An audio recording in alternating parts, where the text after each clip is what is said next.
on, everyone? So I have had some excellent timing this year with making some of these videos, right? Talked about D'Angelo Russell like a month or so before it happened. Boom, we get D'Lo. I talked about Rui literally the morning we got him and was like, hey, we should go get Rui. Boom, we got Rui. Talked about D'Lo and his return and his impact. I've had several videos that just aged beautifully, right? And so I want to take a shot here and try to do another one for us, Lakers Nation. You know, put it out into the universe, put it out into existence that I think Malik Beasley is going to have a bounce back game today. I really do. I think he's going to be just well played today, right? Teams the last few games have really kind of glued guys to Malik Beasley because Malik Beasley is a volume shooter, right? This is the type of game he's played. Yes, he has struggled the last 3 games, but that kind of comes with that volume shooting, right? He's a guy that, like most volume shooters, he'll have 3 or 4 games where he shoots, 1 of 6 or 2 of 10 or something like that. And then he'll have another 5 games where his shot's clicking and he's like 8 for 10, 8 for 11. And you're going to have that, like even in the playoffs, you're probably going to have a game that Malik Beasley probably single-handedly just wins because he makes 11 threes or something insane like that, right? But teams have been really making things difficult for Malik Beasley, which has really benefited the Lakers. Because even when Malik Beasley isn't knocking down shots, the just gravitational pull that he has, if you've watched the last handful of games, teams have always kept the guy glued to him, like literally glued to him. Don't switch, don't do nothing. You stick to him, you do not let him get a shot off. And he has a small window and a small pocket to get his shot off because teams are basically trying to keep him from just going off because he can be the tide that shifts, the game, right? He starts knocking down 2, 3, 4 threes in a row. All of a sudden, you go from, a tie game to down 12 or up 6 to down 6, and you're just like, man, it can completely change the flow of the game. So teams are doing everything they can to isolate that. But that's really benefited the Lakers because the Lakers, when he's on the court, teams can't double team. Teams can't do certain things. Toronto was able to, but because Toronto has 5 guys that are 6'8" to 7 feet that are on the court. So they're long, they're lengthy. They were able to just put 2, 3 guys on Anthony Davis, put a guy on Beasley, and they're long and lengthy enough to recover and switch like if a guy gets the ball. But you saw other guys able to just kill them, right? Like you saw Austin Reeves literally walk to the basket. You saw Schroeder on occasion be able to just walk to the basket because they literally were having 2 guys at all times on AD and a guy just sticking like glue to Malik Beasley. And he's operating and he's working so hard to get shots off, which is exhausting, right? Now, I do think as we continue to go forward, D'Angelo Russell is going to help Beasley tremendously, right? Because now Beasley won't have to work as hard for a shot. One of the beauties that I love about Malik Beasley is how he doesn't just wait for a shot. He tries to go get his shot, right? In the likes of like a Steph Curry, Trae Young, guys like that. Like when they're off the ball, they're constantly moving. So you constantly have a guy that is having to run around and operate, which just allows other guys to do other things and makes the offense easier, right? But in that, you have this you're exhausted, right? You're running around constantly. You're trying to get your shot. D'Lo is going to be able to help with that, with his chemistry, right? They play together. They know each other. He knows where Malik likes the ball. He knows where he likes where his pocket is, right? And not just that, but his ability to just create collapse defenses and then be the drive and kick or feed the open man or make a nice pass, Beasley's cutting, whatever, that really benefits. It's not a coincidence that Malik Beasley's best game was with LeBron James and D'Angelo Russell, 2 of, the top 10 playmakers in the league. That is one of the reasons, right? Without a doubt, I believe that once we get to the playoffs and you have a healthy LeBron, Malik Beasley's he's going to have the easiest time he's ever had in his career, which he did that game that he had, that stretch of games. He was getting literal wide open shots, like wide open, and he was knocking them down, right? He had that, 8-11 game? That he's going to have more of those games. going forward just because of D'Lo, and then especially when LeBron gets back. Because now you have two guys on the court at all times that is just going to draw so much attention, especially LeBron James. Come on, it's LeBron James. He's going to draw insane amount of attention, which is going to, it's like, okay, well, do we trust that Malik Beasley will miss a three, or do we want LeBron James to just run this guy over and get an easy and one? Right? Like, what are our odds? Let's trust that Beasley will miss a three, right? Let's hope tonight he's not the volume shooter that's knocking down 8 threes, right? So that is something important. But in general, again, even when he's not hitting, he has so much value on the court. He's been very good defensively, very good, right? I mean, we're the number one defense in the league right now since the trade.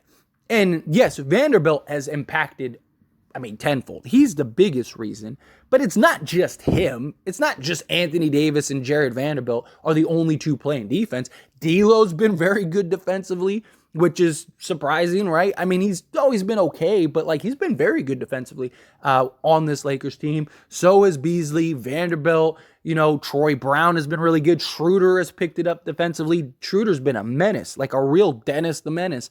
Again, like that, a couple years ago, Schroeder just really just stepping up. Guys are stepping up defensively. Austin Reeves, you name it, right?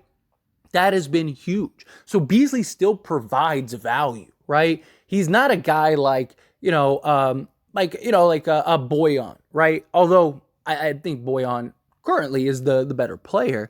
But Malik, one, is 26. So he's still very young. He's only going to get better. He's only going to improve. But what I mean by bringing up Boyan is that, like, if Boyan isn't shooting the lights out, he's kind of pointless out there, right? He's not a great rebounder. He's not a good defender by any means. So it's like, what does he provide?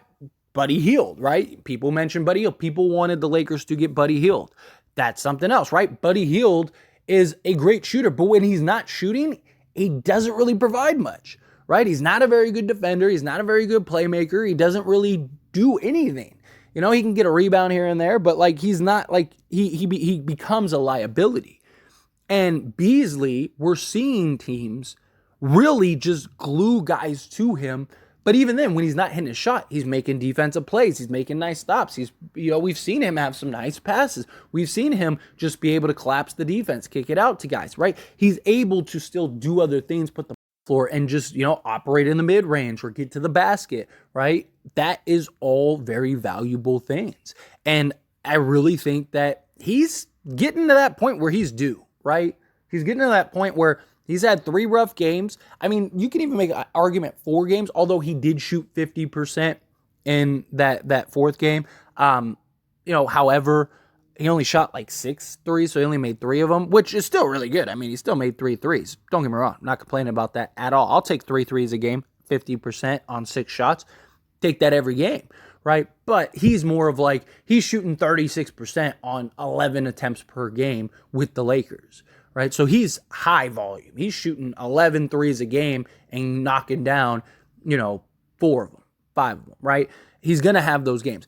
He's that guy that, he kind of like LeBron, right? Like that's always kind of been LeBron's thing where like LeBron, he'll shoot, although he hasn't this year, but usually for his career, you're like, LeBron shoots like 36% from 3. How did that happen? And it's like, you look at his his shot chart and it's like, oh, he had like 20 games where he shot like 0 of 7. And then he had another like 25 games where he shot like 7 of 8. I mean, I guess you did see some of that this year. He did have a couple games where he shot, like 7 of 9 from 3 and stuff like that. I think he had a game where he hit like 8 threes, 7 or 8 threes. But that's kind of Beasley, right? Just at a higher volume, higher rate, right? He's shooting 10, 11 threes per game.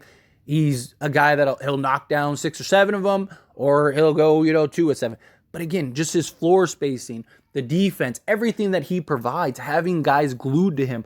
Defenses can't leave him open because the fear of if he sees the ball go in the hoop, we could be in trouble. There's very few guys like him. He's like, 7th in the league in made threes?